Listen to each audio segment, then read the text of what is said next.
Hi, y'all. I'm Julie. I'm a trauma-informed adoptee coach and somatic healing guide. After overcoming deep abandonment wounds, I now help adult adoptees move from feeling lost and disconnected to experiencing profound self-belonging. I know what it is like to carry the weight of abandonment, to feel stuck in patterns of longing, adapting, and searching for belonging. To have tried every healing modality available and come up empty. My own healing has taught me this. The answers aren't out there. They're buried within me, and I'm here to guide you home to yourself. The Resilience Project podcast brings voice, visibility, and validation to the parts of adoption society rarely names, but all of us feel. Through an trauma-informed somatic lens, I explore the lived experiences of the entire adoption constellation with a tender emphasis on the adoptee experience. This podcast goes beyond storytelling into soul-telling. It offers embodied insight, compassionate education, and a path towards awareness, hope, and strength. Each episode invites listeners to understand adoption more deeply, not just with the mind, but with the nervous system, and to reconnect with the truth, identity, and belonging that were always yours to come home to. Welcome.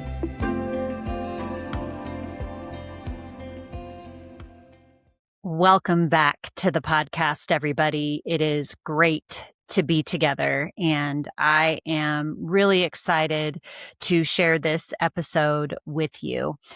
This is the beginning of a brand new series that honestly feels really appropriate right now, especially after this past weekend where I had the privilege of co-facilitating the Unmothered, a Revolution in Adoptee Healing Retreat with Dr. Liz DeBetta. And during it, I taught a workshop that I called The Art of Cultivating Belonging, Returning to the Body After the Story. And one of the biggest things that became clear to me while teaching it, and honestly, while witnessing the nervous systems in that room, is that belonging is not something we think our way into. It's something the body slowly learns that it can build internally. So over the next several episodes, I want to walk you through the 5 conditions that I believe help self-belonging to emerge: curiosity, clarity, capacity, connection, and consistency. They're not goals to achieve. They're not boxes to check. They're conditions. They're experiences. They are things that we cultivate in order for self-belonging to emerge. Practices of returning to ourselves. And today we're going to begin with curiosity, because as adopted people, and honestly, so many people with trauma, we often learned to immediately judge, fix, suppress, explain, minimize, or abandon what we feel. But curiosity interrupts judgment. Curiosity says, what if I noticed what's here without immediately trying to change it? And that question alone can begin changing everything. So let's get into it.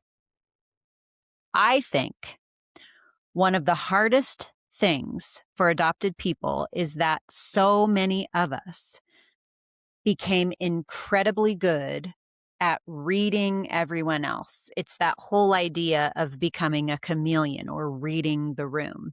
And in the process, we lose connection with ourselves. We learned things like hypervigilance, which is where all of the trauma states live: fight, flight, fawn, freeze, flop. I definitely have talked about those in past episodes, and you can go back and listen because It's really important to understand those. We learned performance. We learned people pleasing, emotional suppression. For many years, emotions weren't understood or feelings weren't something that were able to be received when I was growing up. I, in many ways, was just told to go to my room because in that day and age, emotions were basically considered ridiculous. There was no understanding of how to allow a person to move through the emotion that they were feeling.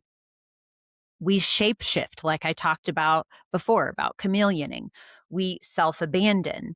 We learned shame and guilt because adoption really began with secrecy, with eliminating a part of ourselves that we weren't allowed to know. So for many of us, love did not consistently feel safe. And when love doesn't feel safe, the nervous system becomes more focused on adaptation than authenticity. So instead of asking, what am I feeling? We learn to ask, what do I need to be? Or who do I need to become in order to be accepted? That is survival. But curiosity interrupts survival patterns. Not aggressively, but gently. Curiosity allows us to notice sensations, emotions, reactions, stories, body responses without immediately making ourselves wrong for them. And honestly, that's harder than it sounds because many of us as adopted people are deeply practiced in self-judgment and self-abandonment.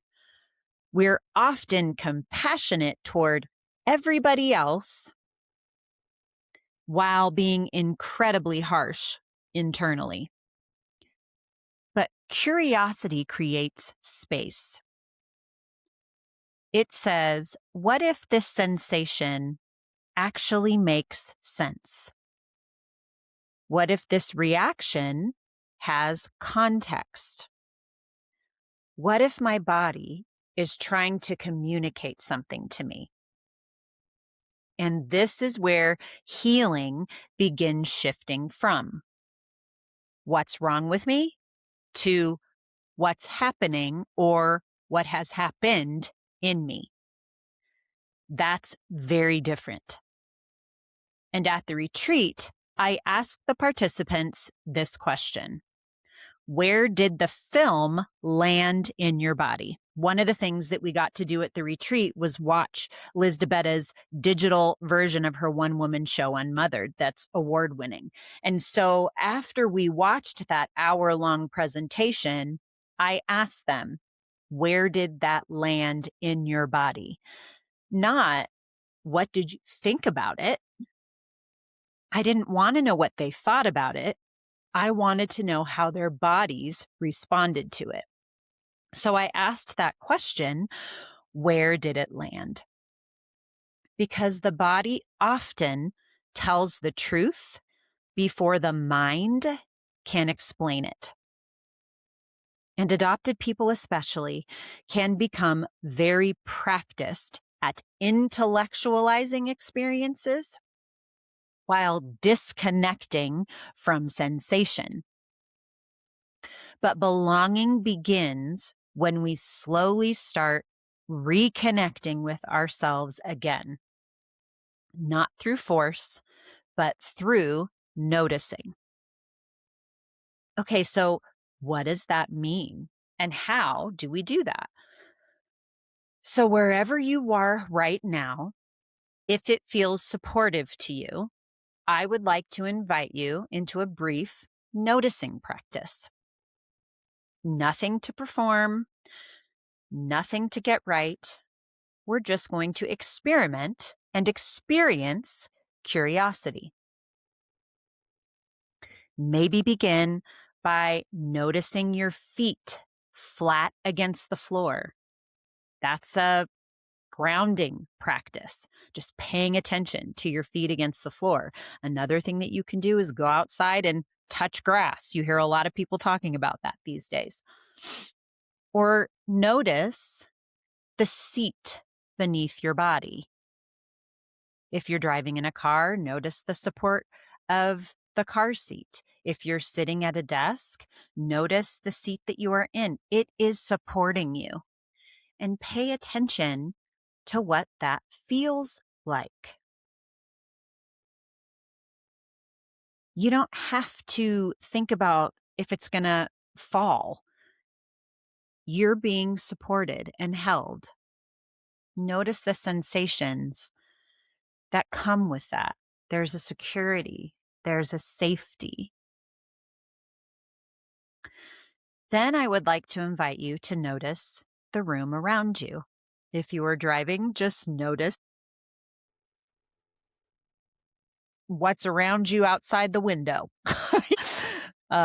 Just notice the light. Is it sunny outside? Is it dark? Are there stars? Is it cold in that room? Do you have a candle lit? So can you smell smells in the room? Just notice the sensations. I would even encourage you to notice the textures. Maybe take your hands and place them on your thighs and notice. For me right now, the workout pants that I'm wearing are really smooth and they feel really soft. Just notice, be curious about those sensations. And as I rub my hands against my legs, there's a warmth that is created by the energy of my hands rubbing against my legs. There's a lot of ways that you can do this noticing practice. You're not trying to change anything. You're just being with the sensations that you are experiencing. And a lot of times, if a person feels uncomfortable with something like this, what I will do is I will say, I would encourage you to look at something in the room that's comforting for you and just hold that in your gaze for now until you can feel more comfortable with the things that we're describing. Because sometimes just a little bit of these exercises can be activating. And so you do a little bit at a time in incremental shifts. And then I would invite you, next would be to just notice your breath, the in and the out. I'm not going to ask you to do it with me. I just want you to pay attention to the breath, not forcing it to go deeper. We're not trying to calm ourselves here. We're just noticing. The in and the out. Just noticing the inhale and the exhale actually begins to activate the parasympathetic nervous system, which helps us move into that restful experience that we so desire. We're just noticing. And now I want to gently invite you to notice what is happening in your body after doing all of that. Is there still tightness? And if so, that's information. Just notice where it is. Maybe you're noticing warmth come over your body. Like, oh, it's so nice that you are finally paying attention to my body, to me, to my needs. Maybe you're noticing a buzzing. Maybe there's a heaviness. Maybe there's a numbness or an ache or pressure, or there's emotion just beneath the surface that is wanting to come out. Or maybe there's nothing at all. Whatever is there, see if you can just notice it without immediately trying to interpret it. There's no fixing, no judging, just, oh, that's there. Hey. And maybe ask yourself, what might this sensation be trying to communicate? Not what's wrong with me, but what is this trying to show me? And if it feels supportive, you might place a hand somewhere on your body that wants acknowledgement right now. So if you were feeling the heaviness in your chest, just place a hand over your heart to let your body know, hey, I hear you, I see you, I'm recognizing you, I'm acknowledging you. And just allow yourself to be with that sensation, that heaviness. If you're noticing a numbness, maybe in your hands or in your shoulders or wherever you're noticing it, maybe place your hand there and just do a small rub or connecting kind of thing that will let your body know, hey, I hear you and I see you. There's no pressure to change anything. All we're doing here is being curious and letting our body know that we're finally listening to what it's trying to communicate. We're practicing staying with the sensation. We're practicing noticing. We're practicing curiosity, because curiosity is often the first step toward reconnecting to ourselves, not judgment.